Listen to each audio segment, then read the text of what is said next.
ගතවලය පුති හෙටවන පරිච්ඡේදය සහ 1 වෙනි පද දැක්වේ. දිව්‍යන් වහන්සේ ඔබ අපේ ඉවතලසක් අප වැසරුව දමසක් ඔබ උදහස් වෙසක් අපි පළමු ස්වභාවයට පැමිණිව මනවා. ඔබ දේශයේ කම්පකර වෙසක් එය ඉර දමසක්. ඒක බැඳීම් පිළියම් කළ මොනවා මේකින් සිදු එය සිලුවයි. ඔබ සේවකයා සෙනගට දුෂ්කරද දැක්වසක්. මෙතකරුවන් මෙදුරු කපනේ අපට පැවසක්. සතියතෝ සඳහා නව පෙන්වන් පිණිස ඔබ කෙරෙහි බය ඇත්තන්ට ඔබ දජයක් දනසක්. ඔබගේ පරේ තැනැත්තන් මෙදින ලැබෙන පිණිස ඔබගේ දකුණතෙන් ගලුවේ අපට උත්තර දෙනමනවා. දිව්‍යන් වහන්සේ සේවකයා ශුද්ධකමින් කතකොලසක් මෙම පිරිතමත් වන්නම්. ශකම් බදු දෙන්නම් සැක්කුත් මියටියවත් මුන්දන්නම්. ගෝලයේදී මගේ මිනිස්සුද මගේ ඒ පරයමේදී මගේ හිසට ආරක්ෂාවයි යුද මගේ ජයකාන්තයයි. ඔබ මගේ සුදනු භාජනයි ඒදම පට මගේ වාහන හෙලන්නම්. එම්බ පොලිසිතියාව මේ නිසා ഘോഷ පැවැත්වුවා. බලුවත් නුවරට මේ පමනුවෙන්නේ කවුද?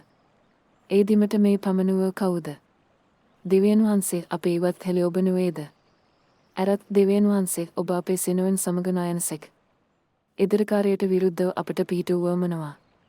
මේකින් සුදු මනුෂයාගේ පිහිටි නිෂ්ඵලය.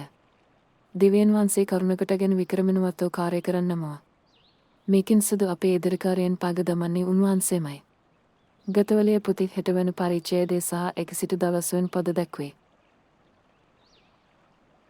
ස්වාමින් වන යසේ ක්‍රිස්තුස් වහන්සේගේ පිරිමේ රැස් වීමට ඔබ කැමති නම් දිව්‍යන් වහන්සේ හා සමග වන්නයි ක්‍රිස්තුස් වහන්සේ වෙනුවෙන් අපි ඔබන අයදී සිටම. මේකින් සුදු දිව්‍යන් වහන්සේ ලෝකයට කොතරම් පිරිම් කළදයත් උන්වහන්සේ තම ඒකජාතික පැතිරේ දෙනසක. එසේ කළේ උන්වහන්සේ කෙරෙහි අදාගන්න ඕනෑම කෙනෙක් විනාශ නොව සිදු කළ ජීවනය ලැබෙන පිණිසය. මාසයිස් දක්වැඳින ඇති 3 වෙනි දින මුළුවන්ගෙන් නැගිට පව කැමුව සඳහා පසුතුවම සියලු ජාතීන්ට ඔහුගේ නමයෙන් ප්‍රකාශ කරනු ලැබූ. අද ඔබ ඔහුගේ හන අසන්න නම් ඔබ හැදුවත් දැඩි නොකරන්න. දැන් පිළිගත හැකි කාලයෙන් දැන් ගැලවීම දවසය. ස්වාමින් ගැලවීම ලැබීමට මේ කුමක් කළ යුතුද? ස්වාමින් වන යසේ ක්‍රිස්තුස් වහන්සේ කෙරෙහි විශ්වාස කරන්න. එවිට ඔබ සහ ඔබ පවුලේ අය ගැලවන්න ඇති.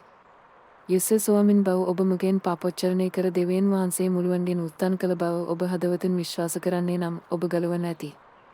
ඔබ සමදනාම පස්තුවල වී ඔබ පවුලට සීමාව සඳහා යස ක්‍රිස්තුස් වහන්සේගේ නමයෙන් බවත් සමවන්නේ. එවිට ඔබට ශුද්ධෝතමයන්ගේ දමනව ලැබෙන ඇති.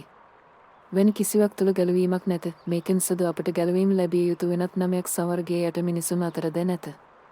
එකම දෙව් කෙනෙක් සහ දෙවියන් වහන්සේ සහ මිනිසුන් අතර එකම මැදිහත්කරුවෙක් ඇති. එනම් මනුෂ්‍ය ක්‍රිස්තුස් යස. ස්වාමින් වන ජේසු ක්‍රිස්තුන් වහන්සේගේ කරුණාව දිව්‍යන් වහන්සේගේ පිරිමේ සහ ශුද්ධෝතමයන්ගේ සහභාගීකීම ඔබ සෙමට වූයේ. අපගේ ගැලවුම් කර එකම පිරිවන්ත දිව්‍යන් වහන්සේට මෙහිමයි ගෞරවයේ ආධිපතියේ සහ බලය දෙන සහ සදාටම විවි. සූතිය සහ ආමන්. අගපෝ දෙකරුදී. සීමාවන් ඉක්මවා යන සාක්ෂි